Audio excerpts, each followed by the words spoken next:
आज के इस अध्याय में आप सीखेंगे एमएस वर्ड के अंदर पेज ब्लॉक के अंदर आप कवर पेज, ब्लैंक पेज और पेज ब्रेक ऑप्शंस का यूज किस प्रकार से कर सकते हैं। इसके लिए मैं खोल देता हूं एमएस वर्ड।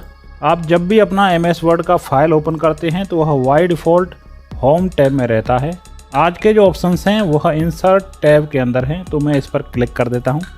जैसे ही आप क्लिक करेंगे तो यहाँ पर जितने भी रिबन के अंदर ऑप्शंस आ रहे थे वह यहाँ से हट जाएंगे और आपको नए ऑप्शंस दिखाई देने लगेंगे। इनमें ही सबसे पहला जो ब्लॉक है वह है पेज। इसके अंदर दिया गया है cover page, blank page, page break. आज के वीडियो में हम इन्हीं पेज ब्लॉक के अंदर जितने ऑप्शन हैं उनके ऊपर चर्चा करेंगे।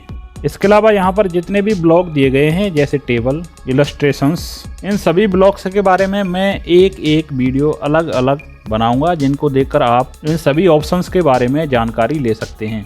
आज का जो चैप्टर है वह पेज ब्लॉक पर है।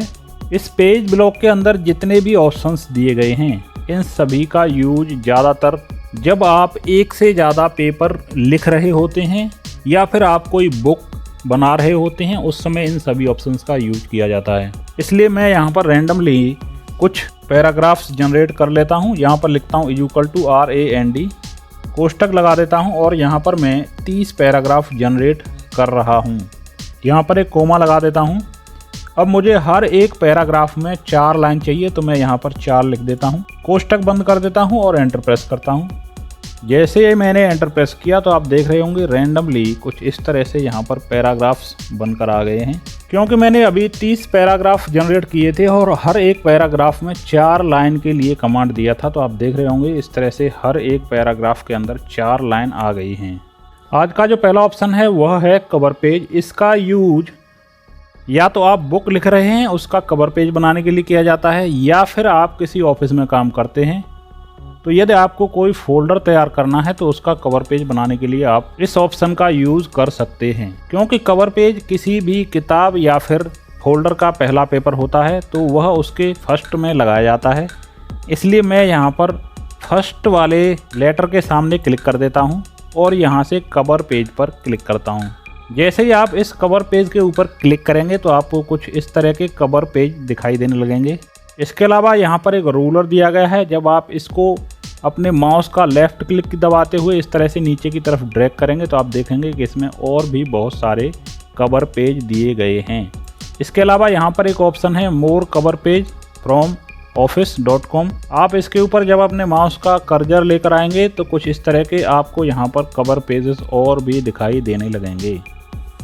तो आप देख लें कि आपको कौन सा कवर पेज यहाँ पर यूज करना है। आपको दिखाने के लिए मैं यहाँ पर यह जो तीसरा वाला कवर पेज है इसके ऊपर क्लिक कर देता हूँ। जैसे ही आप इस पर क्लिक करेंगे तो वह जो कवर पेज आपने सेलेक्ट किया है वह पहले पेपर के रूप में आपको इस तरह से दिखाई देने लगेगा। अब आपने जितना भी मैटर लिखा हुआ था वह आपको दूसरे पेपर से इस तरह से दिखाई देने लगेगा।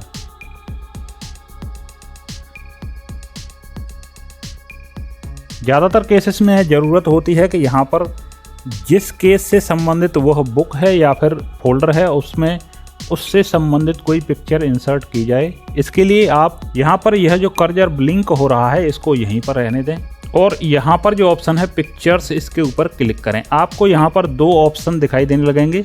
यहाँ पर लिखा है इंसर्ट पिक्चर फ्रॉम, यहाँ पर आपको 2 ऑप्शन दिखाई देने लगेंगे। यह है दिस डिवाइस और दूसरा है ऑनलाइन पिक्चर। यदि आपने अपनी पिक्चर अपने कंप्यूटर में डेस्कटॉप पर या फिर किसी भी ड्राइव में सेव करके रखी है तो आप पहले वाले ऑप्शन से वह पिक्चर यहाँ पर ला सकते हैं। इसके अलावा यदि आप चाहते हैं कि कोई ऑनलाइन पिक्चर यहाँ पर इंसर्ट की जाए तो आप दूसरे वाले ऑप्शन पर क्लिक करें। इसके लिए ज़रूरी है कि आपका जो पीसी है या फिर लैपटॉप है वह इंटरनेट से कनेक्टेड होना चाहिए। जैसे ही आप क्लिक करेंगे आपको कुछ इस तरह के पिक्चर्स दिखाई देने लगेंगे। आप चाहें तो इनमें से कोई भी पिक्चर सेलेक्ट कर सकते हैं। इसके अलावा यहाँ पर सर्च का ऑप्शन है। मान लीजिए मैं एक बुक बना रहा हूँ तो यहाँ पर मैं बुक लिख देता हूँ और एंटर प्रेस कर देता हूँ। मैंने जैसे ही एंटर प्रेस किया यहाँ पर बहुत सारी बुक्स की इस तरह से इमेज आ गई हैं। अब आप यहाँ से पसंद कर लें कि आप कौन सी इमेज अपनी बुक के कवर पेज में लगाना चाह रहे हैं। मान लीजिए यहाँ पर जो बुक लिखा है इसको मैं सेलेक्ट कर देता हूँ और इसके ऊपर क्लिक कर देता हूँ। जैसे ही क्लिक करेंगे यहाँ पर जो इंसर्ट का ऑप्शन है वह हाईलाइट हो जाएगा। यदि आप एक के अलावा और भी पिक्चर यहाँ पर एक साथ इंसर्ट करना चाह रहे हैं तो वह यहाँ से सेलेक्ट कर सकते हैं। अभी आप देखेंगे मैंने 2 पिक्चर यहाँ पर सेलेक्ट की हैं, तो यहाँ पर इंसर्ट 2 का ऑप्शन आ गया है। यहाँ पर लिखा हुआ है इंसर्ट 2। मैं एक को यहाँ से अनचेक कर देता हूँ। अभी यहाँ पर लिख रहा है इंसर्ट 1, तो मैं इस पर क्लिक कर देता हूँ। जैसे ही आप क्लिक करेंगे इस तरह का एक पॉपअप बॉक्स आएगा जिसमें लिखा है डाउनलोडिंग पिक्चर। अभी वह पिक्चर इंटरनेट से डाउनलोड हो रही है। जैसे ही डाउनलोड हो जाए वह जो पिक्चर थी इस तरह से आपको आपके कवर पेज में दिखाई देने लगेगी। अभी यह पिक्चर आपके कवर पेज में ऊपर या नीचे कहीं भी हो सकती है। अभी इसको सही जगह पर सेट करने के लिए इस पिक्चर के ऊपर आप राइट क्लिक करें। आपको यहाँ पर एक ऑप्शन मिलेगा रैप टेक्स्ट। इस पर जाने के बाद कुछ इस तरह के ऑप्शंस आपके सामने खुल जाएंगे। यहाँ पर दिया गया है टाइट, इसके ऊपर क्लिक करें। आप जब इसके ऊपर क्लिक कर देंगे तो यह पिक्चर वहाँ से फ्री हो जाएगा। अभी आप इस पिक्चर को ऊपर नीचे इस तरह से आप जहाँ भी चाहें वहाँ पर इसको लगा सकते हैं। इसके बाद में आप अपने कवर पेज में टाइटल तथा सब टाइटल के जो ऑप्शन दिए गए हैं उन पर क्लिक करने के बाद आप जो भी यहाँ पर लिखना चाहें वह लिख सकते हैं। इसके अलावा भी यदि आप चाहते हैं कि यहाँ पर कुछ इंसर्ट किया जाए तो यहाँ पर इंसर्ट के अंदर ही कुछ ऑप्शंस दिए गए हैं, जैसे picture, shapes, icon, 3D models, smart art, chart, screenshot. आप इन ऑप्शंस का यूज भी कर सकते हैं। इसके बारे में मैं अलग से वीडियो बनाने वाला हूं। फिर भी मैं आपको यहां पर एक आइकन इंसर्ट करके दिखा देता हूं। इसके लिए आप पहले उस जगह में क्लिक कर दें जहां पर आप उस आइकन को इंसर्ट कराना चाह रहे हैं और इसके बाद में आप आइकन पर क्लिक करें। अब यहाँ पर आपको बहुत सारे आइकन्स दिखाई दे रहे होंगे। इसके बराबर में इस तरह का एक ड्रॉप डाउन मेनू है। आप इस पर क्लिक करके यहाँ से देख लें कि आपको किस तरह का आइकन चाहिए। मान लीजिए यहाँ पर एक एरो का आइकन मुझे चाहिए, तो मैं यह जो एरो वाला ऑप्शन है इसके ऊपर क्लिक कर देता हूँ। अभी आप देखेंगे कि हर तरह के एरो के आइकन्स यहाँ पर आ चुके हैं। यहाँ से पहले देख लेंगे आपको कौन सा एरो चाहिए। अगर आपको किसी एरो की ज़रूरत है और वह आपको यहाँ पर नहीं दिख रहा है तो आप यहाँ से सर्च आइकन में वह टाइप करके यहाँ से सर्च कर सकते हैं। तो मैं यह वाला एरो सेलेक्ट करने के बाद इंसर्ट पर क्लिक कर देता हूं। अभी आप देखेंगे यहाँ पर वह वाला जो एरो है वह इस तरह से इंसर्ट हो जाएगा। तो इस तरह से आप अपनी बुक का कवर पेज बना सकते हैं। अगर आप चाहते हैं कि आपने जो कवर पेज यहाँ पर डिजाइन किया है वह यहाँ पर जो बाय डिफ़ॉल्ट कवर पेज दिए गए हैं उनके अंदर सेव हो जाए, तो आपने जो भी यहाँ पर बदलाव किया है उसको पहले बदलाव करने के बाद इस तरह से पूरे पेपर को एक साइड से सेलेक्ट कर लें। इस तरह से सिलेक्शन के बाद आप यहाँ पर कवर पेज पर क्लिक करें और यहाँ पर लास्ट में एक ऑप्शन दिया गया है save selection to cover page gallery. आप इसके ऊपर क्लिक करें। आप जब इसके ऊपर क्लिक करेंगे तो इस तरह का एक डायलॉग बॉक्स आपके सामने खुलकर आ जाएगा। आप इस डायलॉग बॉक्स में वह नाम डाल दें जो इस कवर पेज को देना चाह रहे हैं। इसके अलावा यदि आप यहाँ पर कोई डिस्क्रिप्शन भी लिखना चाह रहे हैं तो आप यहाँ पर लिख सकते हैं और इसके बाद में आप ओके पर क्लिक करें। अभी आप कवर पेज के ऊपर जैसे ही क्लिक करेंगे तो यहाँ पर आप लास्ट में देखेंगे जर्नल के अंदर वो यह जो मैंने कवर पेज डिजाइन किया था वह यहाँ पर इस तरह से सेव हो जाएगा। अगर आप चाहते हैं कि यह यहाँ से रिमूव हो जाए तो आप इसके ऊपर राइट क्लिक करें। यहाँ पर आपको एक ऑप्शन मिलेगा ऑर्गेनाइज एंड डिलीट, इसके ऊपर आप क्लिक करें। इस तरह का एक बॉक्स आपके सामने खुल जाएगा।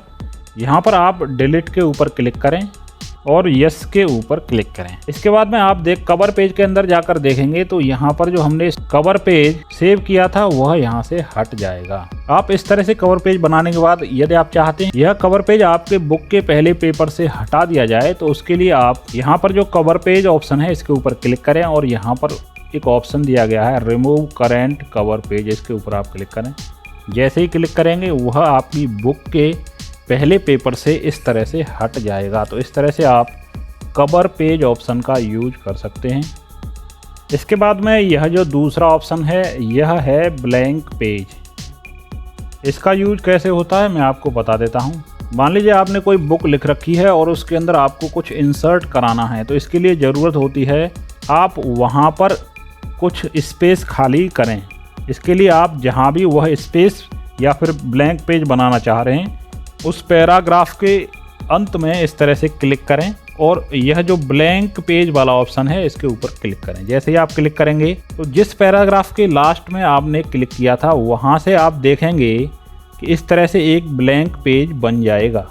आप इस ऑप्शन का यूज़ करके आप किसी भी बुक में या फिर किसी भी फाइल के अंदर इस तरह से ब्लैंक पेज बना सकते हैं। अभी मैं Ctrl Z प्रेस करता हूँ जो अंडू होता है। अंडू रीडू के लिए मैं पहले ही वीडियो बना चुका हूँ। यदि आपको अंडू रीडू के ऑप्शंस के बारे में नहीं पता है तो आप हमारे चैनल पर जाकर माइक्रोसॉफ्ट वर्ड की कंप्लीट सीरीज़ के अंदर वह वीडियो देख सकते हैं। इसी में एक और ऑप्शन दिया गया है जो है पेज ब्रेक। इसका उपयोग किस तरह से किया जाता है मैं आपको बता देता हूँ। मान लीजिए आपको यहाँ पर यह वाले जो पैराग्राफ हैं जितना मैंने सेलेक्ट किया है इसको आप नेक्स्ट पेज में ले जाना चाह रहे हैं, तो इसके लिए आप यह जो सिलेक्शन दिख रहा है इससे ऊपर वाले पैराग्राफ के लास्ट में आप क्लिक करें। इस तरह से क्लिक करने के बाद आप पेज ब्रेक ऑप्शन पर क्लिक करें। जैसे ही क्लिक करेंगे तो उस पैराग्राफ से आगे का डाटा इस तरह से नए पेपर में चला जाएगा और जहां पर आपने क्लिक किया था वहां से नीचे जितना भी पेपर बचा हुआ है वह इस तरह से ब्लैंक हो जाएगा। तो इस तरह से आप पेज ब्रेक ऑप्शन का यूज़ कर सकते हैं। क्योंकि यह MS वर्ड की कंप्लीट सीरीज़ है, इसमें मैं पॉइंट टू पॉइंट हर एक चीज़ के बारे में आपको बताऊंगा। यदि आप किसी भी सॉफ्टवेयर के बारे में इंटरेस्ट रखते हैं, मैं यह नहीं कहता कि आप माइक्रोसॉफ्ट वर्ड में ही इंटरेस्ट रखते हैं, माइक्रोसॉफ्ट वर्ड के अलावा किसी भी सॉफ्टवेयर के बारे में इंटरेस्ट रखते हैं तो मैं आपको एक ही सलाह दूंगा कि आप उस सॉफ्टवेयर के बारे में पूरी जानकारी लें, क्योंकि अधूरा ज्ञान रखने से कोई फ़ायदा नहीं होता। आपने YouTube पर देखा होगा कि बहुत से लोग कहते हैं कि 30 मिनट के अंदर माइक्रोसॉफ्ट वर्ड वह सिखा देंगे, मगर ऐसा नहीं है। कोई भी व्यक्ति आपको 30 मिनट या फिर 1 घंटा या 2 घंटा के अंदर इस माइक्रोसॉफ्ट वर्ड को पूरा नहीं सिखा सकता है, क्योंकि इसको प्रॉपर सीखने के लिए आपको थोड़ा सा टाइम अवश्य लगेगा। क्योंकि माइक्रोसॉफ्ट वर्ड में प्रॉपर काम करने के लिए आपको हर एक ऑप्शंस के बारे में जानकारी होनी चाहिए तथा उसका यूज क्या है उसके बारे में भी पता होना चाहिए। इसलिए आप थोड़ा सा टाइम निकालें और इन वीडियोस को पूरा देखें। मुझे आशा है कि आप इन वीडियोस को देखने के बाद माइक्रोसॉफ्ट वर्ड में पूरी तरह से काम कर पाएंगे। तो आपको आज का यह हमारा वीडियो कैसा लगा इसके बारे में आप कमेंट बॉक्स में ज़रूर लिखें, और यदि अच्छा लगा तो इस वीडियो के नीचे दिख रहे लाल बटन को दबाकर इस चैनल को सब्सक्राइब कर लें ताकि आपको हमारे अगले आने वाली वीडियोस की नोटिफिकेशन मिलती रहे। जय हिंद, जय भारत।